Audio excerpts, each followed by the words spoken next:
Price offers up this tribute. This was the tool of Richie Perez's trade, and he plied his trade well.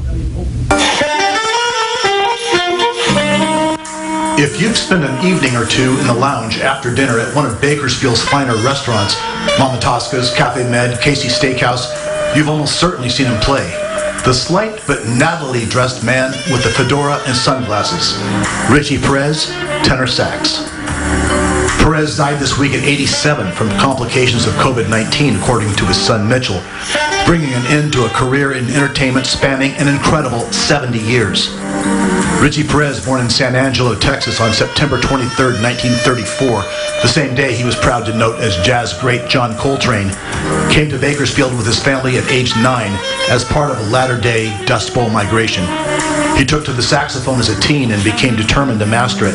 The band director at Bakersfield High School told him he already had enough sax players, so, undaunted, Perez learned the instrument on his own.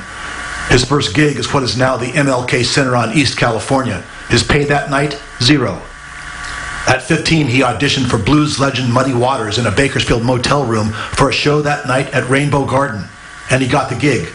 But it was a one-and-done thing. His parents wouldn't let him go on the road. He stuck with local jobs, like running gigs on Lakeview Avenue at the Cotton Club and the Dellwood Club. It could be rough in those places, especially for a slender young Latino kid, so he snuck out to the safety of his car during breaks. Over the years, he played with dozens of bands, developing a reputation not only for sublime command of his tenor saxophone, but for his outgoing, suave demeanor. Steve Eisen, who runs the Bakersfield Jazz Workshop, remembers the first time he saw Perez perform. And I was like, wow. And he was playing with a great keyboard player, organ player, Johnny Blue. And I said, man, these guys got soul.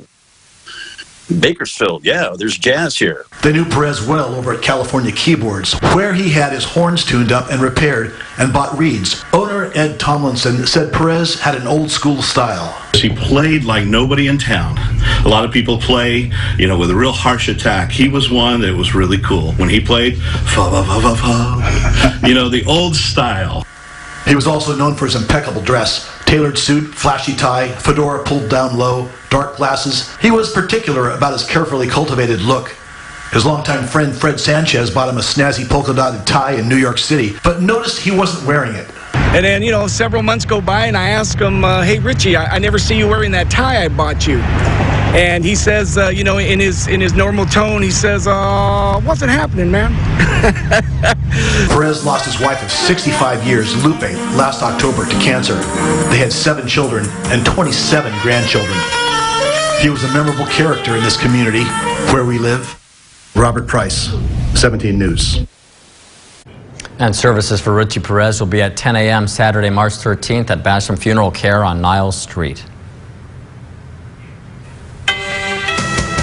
Cross paths with Richie Perez many times over the last 40 years.